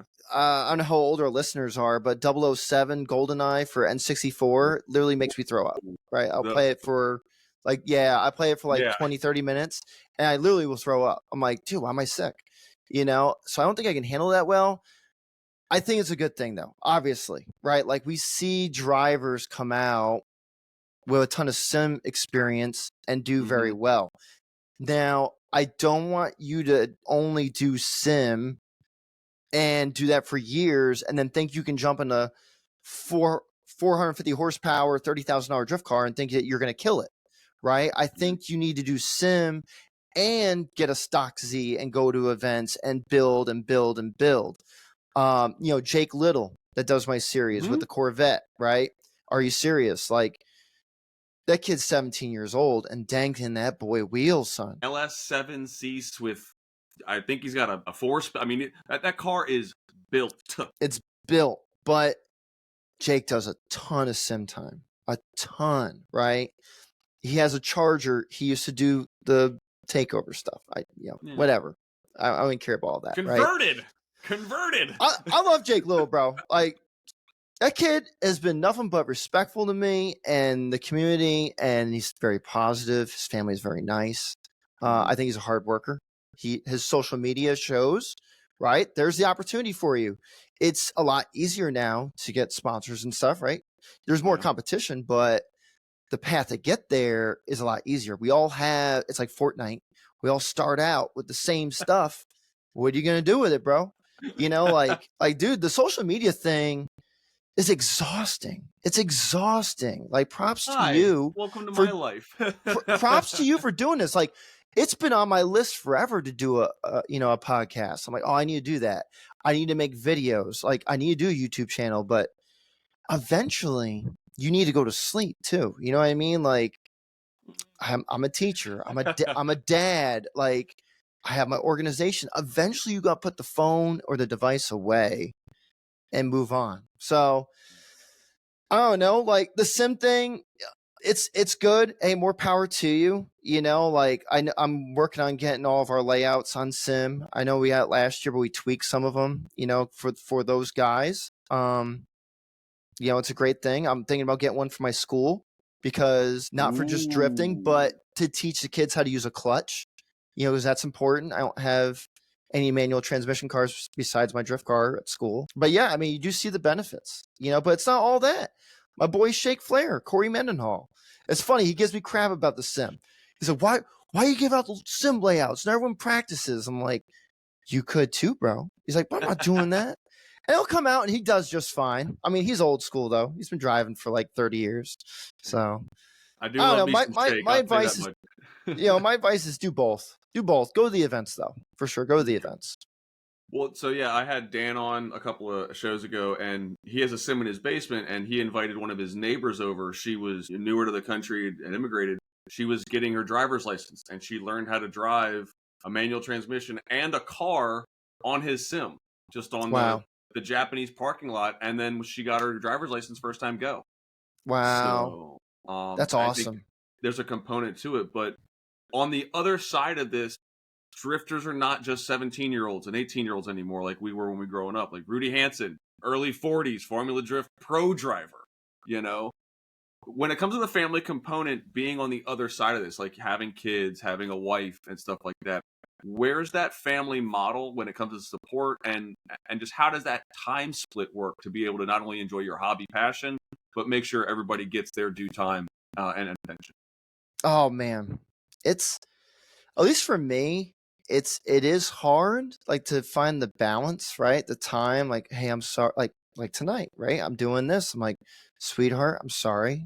Dad's gotta go over here. Please be quiet. And she's cool. My kids are very supportive. I would say for an organizer standpoint, it's probably not even as bad as if you want to like go pro or pro spec, because I think that time is even more than that. Now, if you have a family that's willing to be okay with you not being home and being dirty and tired like all the time, then more power to you.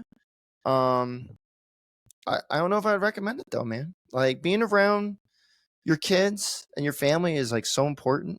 I think everyone should more. I think a lot of people work too much, and I think it's a big problem with it. But if you do have that family support, dude, that's awesome. Like my folks have always been there. It's funny, man. Yeah. My folks didn't want me to become a mechanic, and they didn't want me to become a drifter. But boy, do they love it now, right? Like they're at every event of mine. My mom's made cookies and snacks for everybody. They've done my merch. They've traveled everywhere with me. I'm so blessed to have them. I mean, they enjoy it. And then, my wife and my kids do too. But it's definitely a huge balancing act, man. I mean, I say get your goal, right? And then get your plan. I mean, it's going to be a lot harder later on in life when you already got, family going. But yeah, that's you, bro. Well, being a dad, I mean, do your kids show any interest in what Daz does and what his hobbies are outside of teaching car stuff at school?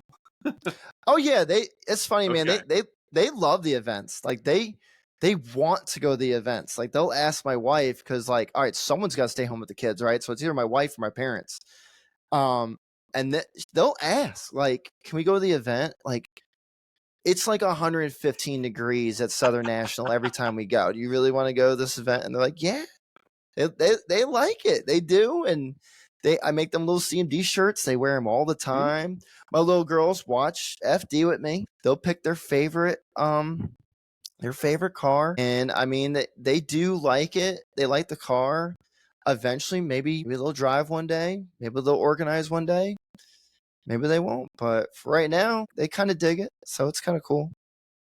Being able to have that shared connection with your kids, especially when you already work as much as you do and you have to give up so many pieces of yourself just to be able to make it work is tough. So it's really nice to see that you're finding, or at least on your way to finding that balance. But how dope would that be to build a drift car with your kids and then watch them go out there and just kill it? Oh, I know, right? It's Oh gotta be my awesome, goodness. man. It is cool. I mean, I know some drivers, they already got that going. Like, I think Derek Gaskin's got his boy out. I know the Devers, they got their daughter. She signed up for my clinic. I'm like, yo, Yes! this girl's 14 years old and she's coming out and she's gonna be ripping. That's awesome. Like keep that stuff going, man. For sure. Influencing the generation, social media is a huge part of this. Not so moving away from the home and now into the square of death and the doom scrolling. What are some of the things that social media has affected, positive or negatively, that's really apparent to you when it comes to grassroots drifting specifically? Oh man. All right. Now that is a big difference from back in the day to now, right? Like, Absolutely. dude, nothing irks me more than someone going around with a dang selfie stick with the phone doing. I understand you might have some followers in a YouTube thing, but yo, enjoy the event. Just put it down and look around, bro. Just live the moment. So I that part kind of sucks, but at the same time, you gotta think about those videos, someone's watching those videos, and that could be the next driver or spectator, right? So it's good and bad, right? But I think there's just a time and place for it. What really gets me is the fake ones that they'll be on social media in front of the camera and there's someone, and then when that camera's off, they're totally different. Right. I ran into that earlier this year with a very well-known, very well-respected driver. And when that camera was off, he was a totally different person I didn't expect. And I was like, dang, bro, you kind of a douchebag, man. I ain't gonna lie to you. You fake, man. Like, I want to call you out on that, but it's like, this is not the time or the place. Absolutely no, not. but I'm just saying, like, all right, if you're doing that and you're big in social media and your videos, like, more power to you. But when you get to the point in your life that you become fake like that and you no longer care about the average fan, you need to hang it up. You're done. You're done. And do something else. Either put the social media down and get back to just enjoying driving and the events, or, not, man. I don't know. That is one thing I don't like to see. Well, the influencer benchmark is, I think, a moving goalpost depending on a whole lot of situations and stipulations. But I will say that anyone who is in Formula Drift, I don't care if you're an RTR driver or a private label, you are an influencer to the grassroots drift community. And you want to talk about getting a camera in your face at every event, all these same guys, smaller got channels coming in and interviewing drivers. What kind of impact do you think they have on newbie drivers and then even grassroots drivers that are thinking about making that jump into the big boy leagues? Oh, huge, man. That's what they see, right? They see the videos. They're like, oh, I want to live this lifestyle. I want to be that person. And I don't think it's all it's cracked up to be. Me? Yeah. You know who I really like, bro? That's why I really like. I like Jeff Jones. Jeff Jones is a rad dude and seems genuine. You know why? And it's little things like this. He'll respond to your message. He'll respond to your post. He seems like not a regular dude. Seems like an awesome regular dude. You know what I mean? Not arrogant or fake. I feel like he's someone who just loves drifting and is just all about it, man. That gets to me, like when some of these bigger drivers I'll hit up and they'll just ghost me. And I'm like, I know I'm not like a big celebrity, but I have been in the game a while. Mm-hmm. I'm somebody, I guess. I don't know, but I'll tell you one thing. If you send me a message, I'll eventually get back to you. I'm not going to ghost you. Like I'm going to respond to you like you're a human being, I'm going to be respectful. So, leaving I love somebody Jeff on Jones, scene bro. is the worst. Yeah. Who? Leaving somebody on scene. Yeah. I mean, just don't even open my message at that point. Just let me live in my bliss that you never got it or something like that. But no, Jeff's been in it. I mean, we're talking XDC days, like back with Chelsea, Forrest Wang, and he's been driving for a lot longer than I think some newcomers to the sport understand. And what he's contributing with Kern, and unfortunately now the Irwindale's out, the rumors are shifting. But I mean, Hot Pit Auto Fest was a production. Oh yeah, no, for sure, man. Being able to offer what they do was, I mean, it was essentially a FD light for a lot of these drivers to be able to get the chance to play against your Southern California bros, but also, am I good enough to, it's like that equalize, like, all right, am I really good enough to be thinking about this is going to be my next step, which is really cool. And then again, Apple Valley Speedway, he's taking his car out there with like OD and that kind of stuff. And he'll drive like kind of some bash days if it's in his schedule. Yeah. Like, that's the other thing that's really cool about him. Yeah. No, that's why I'm a fan, man. Do you he's think good, bro. Also with some of these drivers, and I'll shout out to Taylor because he did all 4 of your events and just completely showed people why he's in the position that he's in FD. Do you think there's a bigger benefit to possibly driving the community to get better if some of these FD drivers were able to take their practice cars and do some competitions or drive, bash days? Oh yeah, no, and that's I love how Taylor did the series, right? And I know he brought his pro car last round because he had mechanical problems with the Vet Carlo, but the Vet Carlo, it really wasn't like an outlandish drift car. No. It was a Corvette with a cam in it. I think you put a cam in it for round 2. Like, this car makes like 400 horsepower. You know what I mean? Like, it's nothing great, but can that dude drive? Heck yeah, he can drive. So it's like, it's such a great opportunity for someone coming up to follow a driver like that. You know he's going to run a great line, right? Like, you know he's not going to spin. So it's the perfect person to do tandem with and see if you can hang and what's he doing so I can be right there with him. Yeah, so I think that's huge. You know, that's why I really appreciated him doing the series. You know, but even Naren, man, like the layouts, I got to say, with our series, God. like Naren coming out with that car, it's sick, right? It heightens the event, but at the same time, the layouts kind of tame him, and you can be there, you can do it, you know. Yeah. And it's like that's a big ego boost when you can, you know. Well, from the spectator side, being able to go to a CMD event and then you say, oh, that's Taylor Hall, that's his pro car, like he's in the driver's meet, like it gives a human aspect to this individual. And again, nothing to single against Taylor, awesome dude. If I'm just new to drifting and like I know there's a drift event at Southern National Motorsports Park and I'm like, that's the guy on TV, I may be more inclined to want to learn more about the sport or be a part of it in some way that would kind of move that. When I know CMD is near and dear to your heart. What are your 3 events within, I'll say, a 6-hour bubble of Lucama? I want to use this as your bubble. That's tough. I want 3 events or 3 tracks in that bubble that are must-sees from a spectator standpoint to really kind of get how awesome grassroots drifting is. Oh, and then you said the grassroots thing. Yeah. The pro stuff is easy. Atlanta, E-Town, and or Orlando Motor Speedway or Orlando Speed World. Well, and I was gonna say Hyperfest, but now it's all Group A, which I ain't gonna lie, I was a little bummed when I saw. I'm like, I really liked Hyperfest because it had Group A and Group B together, you know. So, but I understand sports evolving. I still think it's a great place to go and experience it. But for grassroots, I mean, I haven't been, but I really want to go to a Richmond event with Brian with US Drift. I told him I'm going to come with the car this year and drive it. That looks like a good time. Looks like you're close to the action, big flick entry. I'm like, all right, that looks like fun. Man, I gotta give a shout out to my Piedmont boys. I love Piedmont. Yep. Like, Piedmont is a fun track to go for a ride in. It's a fun track to drive. There's 2 areas to go to. Like, I really like Piedmont. I find it's very raw. Like, it's that's grassroots right there, right? Like, that's definitive. I don't know, man. That's tough. Another one. The last one. I know you can do this. I believe in you. I mean, Lanier's good because they have crazy cars, but I just don't like the viewing area as far as spectators goes. They have the bleachers. I still feel like you're just very out of touch. It's kind of like Southern National, though. You're kind of far away.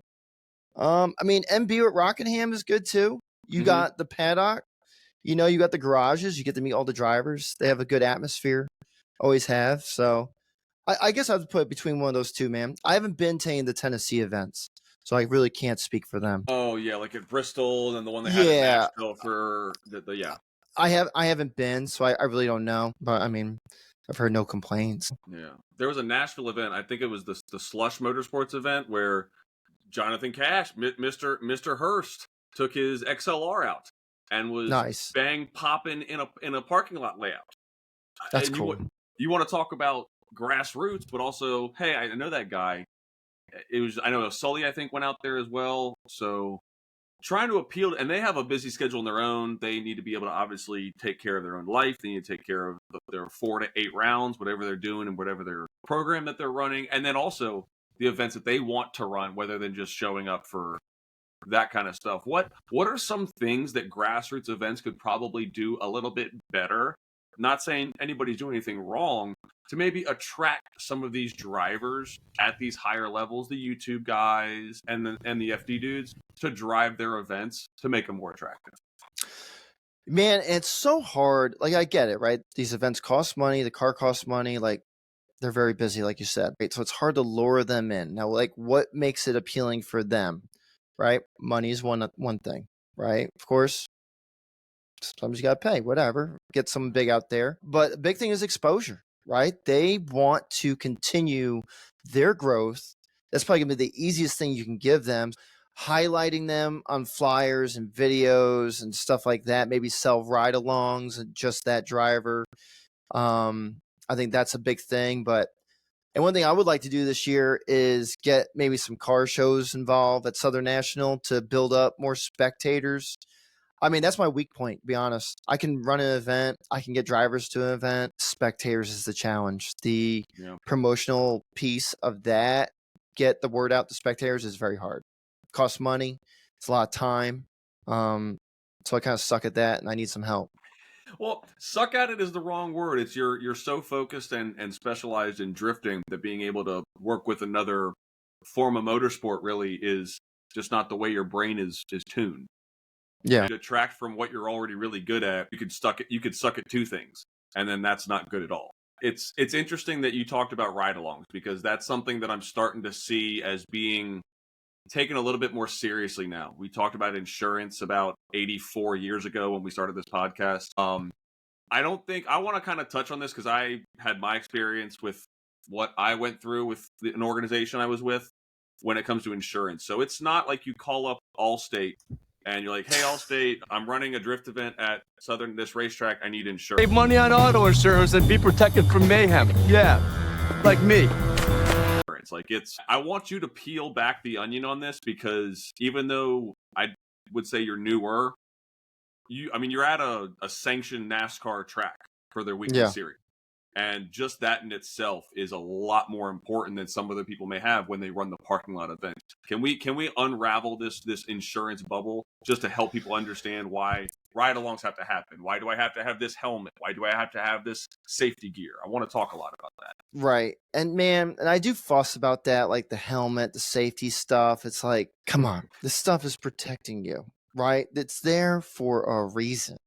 The helmet's my favorite one. Like when they want to run like a bicycle helmet or like not into DOT, I'm like, helmet protects your brain. That's all. That's it. One thing you need. You got to be safe. Like, and that's the thing I think a lot of us organizers are worried about with the safety stuff. Like when you see another organization doing something sketchy, you're like, bro, you're going to ruin it for all of us. You know what I mean? Like, all it's going to take is one person to die, right? Or get hurt real bad and be on national news. I mean, the takeover stuff's already hurting us, right? Like, you say drifting, that's what comes up, because that's what's got the views, right? Not the guy that does tech inspections and helmets and cones and flaggers and everything else to run a safe event. That's what pops up. So the insurance stuff, you just got to stick to your guns. Can't bend rules. You got to do what's asked, and that's it. It's just, hey, sorry, this is the insurance. This is what I do to run a safe day, and sorry if you don't like it. Yeah. The tech inspection side is a really good point to add to that too, not just the ride-alongs, because when you're a grassroots drifter, when you're a young drifter, when you're just starting out in anything, everything's expensive.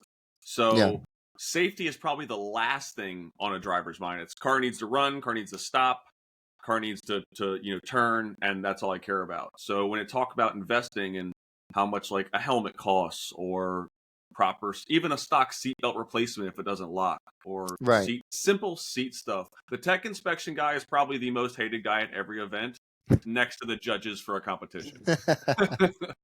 But I mean, the simple technical stuff, when we're talking about not a comp, can you just kind of glaze over what your insurance requires you to look for on every car to make sure they're safe to go on track? Oh, well, I mean, like you said, the helmet is usually the top of the list, right? Really want that Snell rating. And I get it. The seatbelt, okay. Is it a 3-point harness?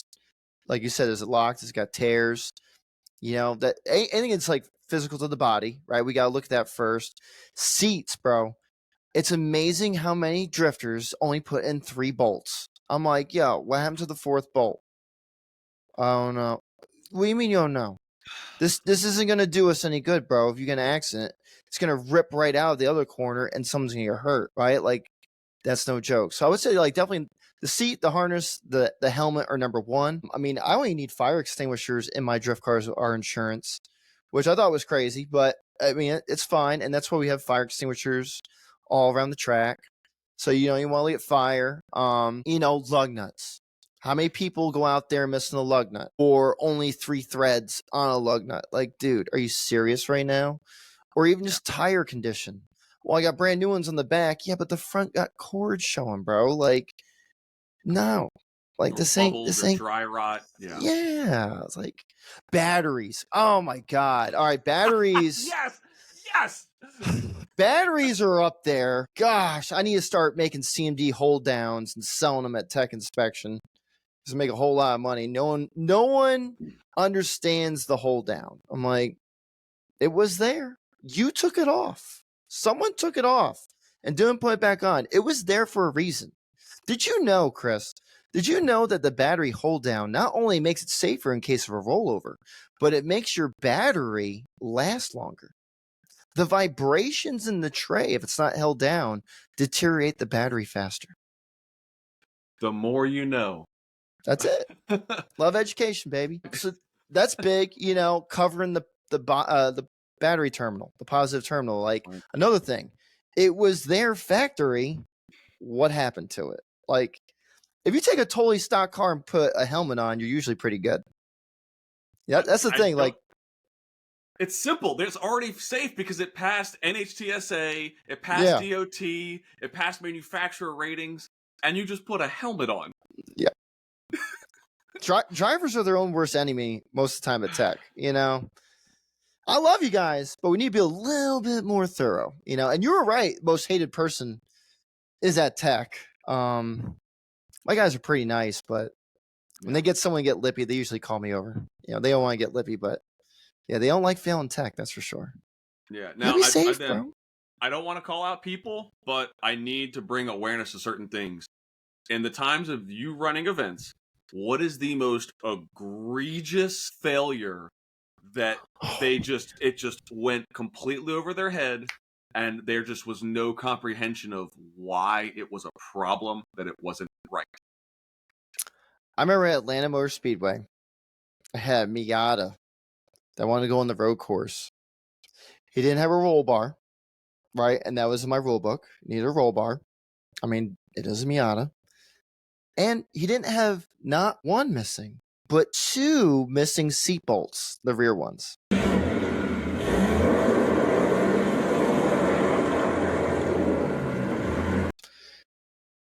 We took the seat and we're like, you think this is okay, bro? And he was like, it passed tech at this person's event. I'm like, yeah. If I had a nickel. Yeah. If I had a nickel. Okay. I want to go back a little bit. So for those of you that wonder why the roll bar was such a factor, when it comes to factory convertibles, they are 100% allowed to be drifted at grassroots events. However, Izzy is one of them, and then the SN95 Mustang. They have a factory roll bar that, again, some people like to take out because it looks cooler without it. However, that passes technical inspection at these events. Am I wrong? I guess it depends on who your insurance provider is. Okay. I know me, I want a 4-point roll bar. Yeah, at certain venues I have to. I know Piedmont you have to. I believe US Drift you have to. So, I mean, for me, if it's convertible, I think you should have to have a 4-point roll bar. I mean, it's just, bro, I don't even care if it's like a BMW or a Porsche. Like, if you flip it, that's not gonna be good. I mean, and let's double down on this. So, just because you put a roll bar in it, that doesn't mean it's proper. If gentlemen like myself or Ethan or Ryan Devers goes and jumps in an NA Miata with a roll bar, it just may still not be like, there are people that build the custom roll bars based on their height and seating position. I'm going to put in the video of Taylor Hall going around Mid Pond in an NA Miata. And, I think you can imagine how wonderful that. I think you've seen that one I'm talking about. I saw it. I was dying. I'm like, this dude is killing me right now. But exactly like you said it. I mean, yeah, exactly. But I mean, he does a little oopsie oops. I don't care how many Schnell ratings that helmet has. No. It's a bad day. Yeah. So investing in safety equipment just as much as angle parts and tires is equally. And there's a lot of companies out there because they know this is a problem. I know. So it's not like you got to spend $1,500 on a Miata roll bar. Don't buy the hard top, buy the roll bar. I know. The hard top. That's another one. If I put the hard top on, they won't notice. No, we will. We're going to be like, yo, sick hard top Miata, bro. Let me check your roll bar right quick. Oh, it's missing? I'm sorry. You can't drift today. This fiberglass hard top is not going to do it. Yeah. And then you brought up the Snell rating. So for those of you who don't understand that, like a DOT motorcycle helmet, your really sick $600 AGV helmet is not Snell rated for the motorsports activities that you put on. Same goes for passengers. Yeah. And that's the other thing. It's like, oh no, I got it. But like my passenger has my AGV. It's like, I know. McFly, like, and again, it's not getting cheaper. However, there are a lot of companies out there that have helped lower the cost by offering no frills Snell helmets. Yeah. And I think that's really big because when we were coming up, there was a lot of leeway when it came to a S2010 helmet, and we were okay. But there's no excuse now. Some events even allow the open faces. Yeah, mine you can have it. You can have Snell. They have SA open face. But like you said, like ride-alongs. You think about it, that's even more important, right? Like that's pretty important, man. You're throwing someone else in a car they're not controlling, and you get them hurt, because of lack of safety. Like that's really not good. That's why I don't know, man. I hate how people bash the paid ride-along thing so much because I see value in that because it gives money back to the driver, maybe some to the organizer. Stuff ain't cheap, man. You got bills to pay, but I think having paid ride-alongs is a good thing because then you get drivers that are not prone to wrecking or crashing or flipping, and they probably have the best safety equipment, right? You want to feel you're putting someone in that car, they're going to be safe, right? And then when you do open ride-alongs for everybody, kind of opens up that door. You know what I mean? I want to share two stories on that because it was this year that both of these happened, and they were both ends of the spectrum you just talked about. So I did paid ride-alongs for Fuel Fest at New Jersey Motorsports Park. Aaron Losey ran that, and beautiful event, fantastic drivers. I mean, really wonderful showing. No major things. A couple people broke, me too, but nothing that was bad news bear. But I mean, I hate to say it. Every lap around that track, Thunderhill, it was a gallon of E85. In one lap was 1 gallon of E85 in my car. On top of that, you're running a 265, 300 treadwear. Those tires, even if you're getting a good deal, that's $250 a set. And we're doing fourth gear limiter with a 408 rear end on a V8. And now I could probably have babied it and maybe lasted, there's things that we do, jack the tire pressure up, a little more, but this person gave me $100 of their money for something that they may never experience ever again, or it's their first time, or something like that. Why wouldn't I want to go and do the full experience? Like, wear my fire suit, put on all the garb, and teach them how to do the 4-point. Like, there's so much value in that, and I think that's just... But again, this is me talking. You need to offer the value for the money when you do that. Yeah. On the other side of that, I was at the T-Pain event at Lanier. It was fantastic. I was getting ready to go on a run, and this guy and his girlfriend walked up to me, and I was in grid, and we had an open grid, and he's like, "Hey, can my girl get a ride with you?" And I'm like, "Yeah, absolutely. Like, you got to help me, whatever," and stuff like that. So, obviously, I had to help her and buckle in. Not a problem. Teach you something like that. It took a little bit longer than I would like, but again, we're patient when we do these kind of things. It was a free ride along. I didn't charge anything at all. And we get probably 2 spots before I'm about to get on track. And I'm like, "Hey, don't forget to put your helmet on." She's like, "Okay, where is it?" And no. It's like, I figured if you were asking for a ride along, you had a helmet, or your boyfriend or the man you're with had a helmet that you were going to look like. don't also assume that just because a driver says, "Hey, you can jump in my car," that like, oh, okay, cool, and you just can passenger princess the way through this, and there's no, again, thought for safety and just understanding that it's really an experience. What I talked a lot there. What are your kind of thoughts on all about those things? Yeah, I mean, dude, I like how you said like getting them in the 4-point harness, right? And I think about Hyperfest, right? I've helped out last couple of years putting people in cars, right, and getting them strapped in. And I think that's an important thing of the experience. Like you said, they're paying money, so I think that's a part of it, right? Get them in a race seat, get in the 4-point harness. I think we should provide a helmet, right? So that person asked you for a ride, but I did too at NGMP. I had my own spare helmet that was teched and everything because again, like you said. But I'm sorry, go ahead. no, I mean, but that's why I like the paid ride along deal, having a tent, having a process, having drivers with all that proper stuff. They're gonna get the value for their money, right? And it's like, really, that's gonna grow the sport. Everyone's getting a little compensation. Stuff ain't cheap, right? But that person probably just took a video of it, right? I mean, everyone pretty much records it. They're putting social media, and they're gonna show it to everyone they know. Like, yo, look at this roller coaster ride I went on. It was insane. When's that? When's the next one? And then it helps grow it, right? But when you throw in someone, oh, can I go for a ride along? And it's a stock G35, whatever it is, a Miata, whatever, and they get in, and it's a 3-point harness, it's a DOT helmet. It's not the same experience, and really, I guess you're kind of even hurting the exposure, hurting the experience for these new people. It's still cool, but man, imagine going for a ride with like a pro drifter or a big event or like a big track your first time. You're gonna be hooked, and it's gonna help promote the sport even more.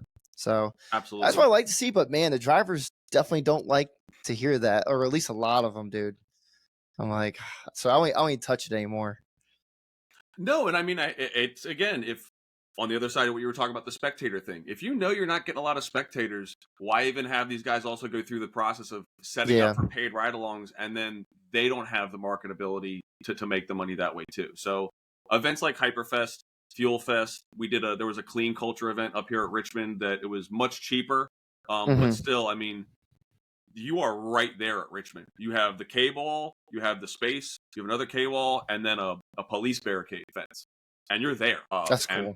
It passes insurance, and it's NASCAR approved, obviously. So it's, again, all that whole thing. And I think there's a time and place for it, but there needs to be an organizational portion of it. There needs to be a way to be able to get the information out there so more people come to it to be able to experience, and that you get enough drivers on board and or set it up to where, like, we got discounted rates at Fuel Fest, some of us, and or we paid full, for this, but you made your own terms. So there has to be an agreement between the organizers and the drivers to where they work together to offer that experience to the fans. Yeah. I mean, really, if I was gonna do it, I would say driver keep half, 2/3, whatever it is, and then the other portion, like, people don't realize it, man. But yeah, stuff is expensive, but you need people to run that. You know what I mean? You need probably 2 to 3 people, at least, depending on the size of your event, to run the booth all day. So it's like, boom, here's that money. Now I can pay my staff, right? Like, not a lot of people like to work for free. I mean, there are a bunch, but to get good work, if I can pay my workers, I do. Absolutely. They definitely deserve it. They work so hard. But I mean, yeah, man, it's got to go around, bro. You got to make it fair for everyone. Yeah. And the safety aspect. If you're expecting to be able to make all this kind of money and your car barely passes tech and all this kind of stuff, I mean, you're setting up a situation that could cancel this with every insurance provider forever. What are your thoughts on that? Right. Yeah. I mean, that's huge. That's why they do it right at Hyperfest. Even the pants, the little sweatpants thing. I'm like, dang. I'm like, they ain't playing around, bro. Like, this is safe, right? They're following everything to the T. They got flaggers out there. They got EMT. They got fire. They got the proper helmets. They know the harness. It's big, man. We all got to be aware. Every organizer needs to be more aware of that stuff. What could go wrong? Trying to have a better eye on things. Your grid guy is very important. Kind of looking for wristbands, looking for harness, looking for chin strap. And I got my guys definitely look for that. You know, I tell everyone, drivers too, when you enter the track, when you enter the oval, that's hot track. That means you should be in, like strapped in, helmet, seatbelt, ready to go. Right? Keeping your hands inside the car. I get it. Everyone gets pumped, but insurance companies don't want to see that, man. They don't want to see someone's hanging their hand outside the car with a GoPro and then a tire blow up. That's happened at an event at MB Drift that I did back in the day. A tire blew out and the cords came up and sliced this kid's arm like wide open. I'm like, dude, this is metal cords. Wait, what do you think's going to happen? You know, so it's one of those things where, oh, it will never happen until it does, right? And then we all have to worry and suffer, right? And then events will get canceled. If not, the fees will go up, you know? So we all got to be safe. Right. And then with that, as far as like a growing pain, ride-alongs paid, not paid, what's one thing that you want to see in the near future that grassroots drifting starts to do to better itself, or just, you know, try to be able to create a better product to kind of help grow the sport for the general? I mean, you know, I think the ride-along thing is essentials, even at the grassroots level. Of course, the pro experience would be great, but someone's there, get them in there. But just pushing that safety aspect, right? We don't want any boo-boos. Hey, man, you see something, you say something, right? You're not being a snitch. And I'll say that in my meetings, too. You see something going on with another driver, all right, maybe they're having a drink, maybe they're having a smoke. That's not good, dude. That's not good for anybody, okay? You need to tell a staff member that happened, and they need to retire that driver for the day. You know, like, no, bro, you ain't going out like that. Like, I know it's all hee ha ha, and you think it's funny and it's going to be a good time. Absolutely. Until something happens, and then we're all screwed, right? And then, yeah, you're in trouble because you're the one that did it, but then everyone else has to suffer because of your mistake, you know? And, like, that's why I feel like people just, you know, you need to care. If you really like drifting, if you like the sport, you need to tell on people. I hate to say that, but it's true. If someone's not doing the right thing, you let people know. Exactly. Yeah. Just be a good human being and be smart. Yeah. I mean, I've seen guys get pulled at drag races where they're in staging lanes and they see them, you know, just drinking a Busch Light in their car, and they're like, "Come out, give me your wristband, gone, get off the property." And I think there probably could be a little bit more of that at some drift events. We've all grown up, and the days of getting away with some of the stuff that we used to are just not there anymore. Yeah. And we could be a bad influence on some of these new people if they see it as okay, because we grew up thinking it was, even though it's not. And it's not going in a better direction anymore to be able to allow that stuff. You know, with and that you're right, aside, man. It's growing, bro. It's growing. That's the other thing. It's not like drifting in 2008 when there was 15 cars out there and 50 people. Yeah. This is a humongous motorsport now. My students, I asked them what's your favorite, you know, motorsport. It's drifting, dude. It's not NASCAR. Wow. It's not drag racing. It's drifting. Like we got to keep this going, right? We want it to be big. We want it to be huge. Yeah. So just gotta be smart. So outside of the stuff we talked about with the safety issue, that was a whole issue in itself, and then the possible substance abuse, what is one major thing that you see now new drifters doing when they come to events, or how they operate online, or just in conversation with other drifters, that they really should either stop doing or address and change, just to be not looked at in a negative manner for something they may not know that's a problem? I mean, new people, a lot of them are, I hate to say it, but a lot of them are young, immature. They need to show respect and just behave. Just act, have fun, but don't be a jerk. Like, just follow the simple rules and go have a good time. That's it, man. You know, I'd say that's the biggest thing. A lot of them, you know, if they don't get their way, they'll get upset about it. Do a burnout in an area they're not supposed to, you know, maybe not strap their helmet all the way, right? They'll just throw the helmet on. Just dumb stuff, man. Like, king in the castle. Have a chair, I have a chair. Oh, go do this, king in the castle. Only if they knew what goes on behind the scenes with an organizer, how much time and effort they put into an event that they don't even get to drive at, It's like maybe they would behave a little better. But I do hate to see that, man, because things are usually cool. But I mean, that's becoming more and more popular. I mean, it's even me every day, right? There's more disrespectful young people now than I think there were when I was young. That's for sure. Old man Mr. G is really, Bro, I yelled at some kid the other day for speeding and passing me on a double yellow in my neighborhood. I went and yelled at him, and I was like, damn, I'm old, bro. He's at the end, he goes, don't worry, I'll get off your turf, old man. I was like, damn, I am now that old man. That was it. It's like the Jets and the Sharks. It's like, bro, only if you knew, man. And like this year at the events, I'm gonna start doing stand up after the comps at that bar we got at Southern National. Oh my god, you'll have to do it. I want Todd to do it, and I'm gonna do one.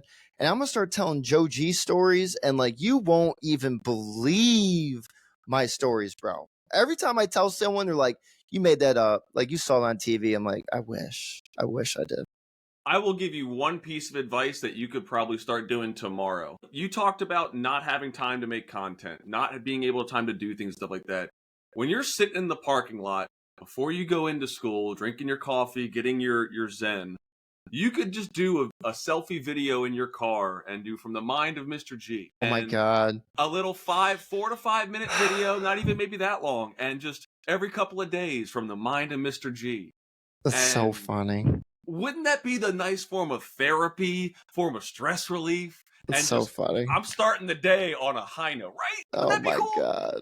Dude.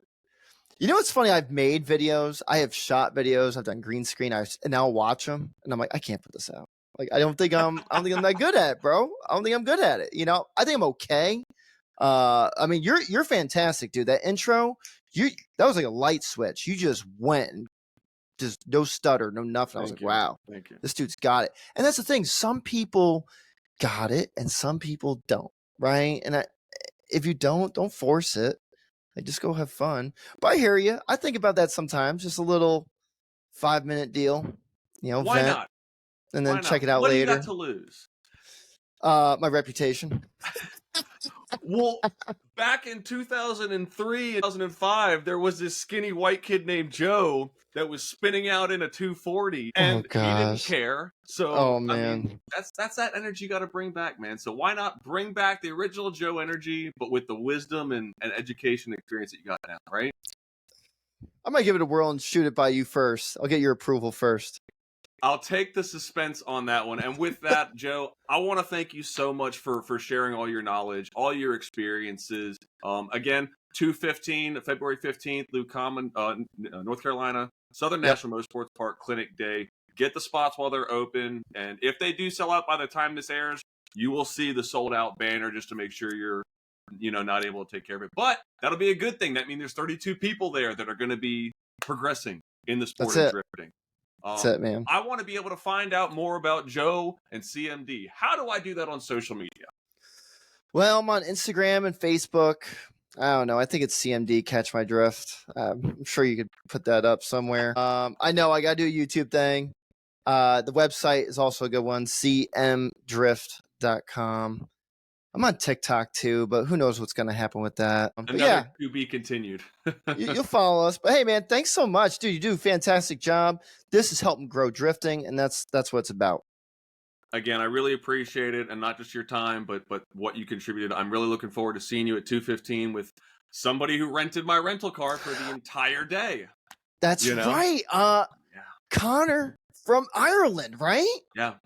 Dude's coming from Ireland. Yeah, gentleman, he found the event on Facebook. He called me. We chatted on the phone for like 20 minutes. He drifts in Ireland. Actually, we have a lot more in common. We're both Z guys, G guys, and stuff like that. But he's like, yeah, man, I'll extend my entire work trip a whole day if you let me rent your car for the entire day. And I'm like, so sick.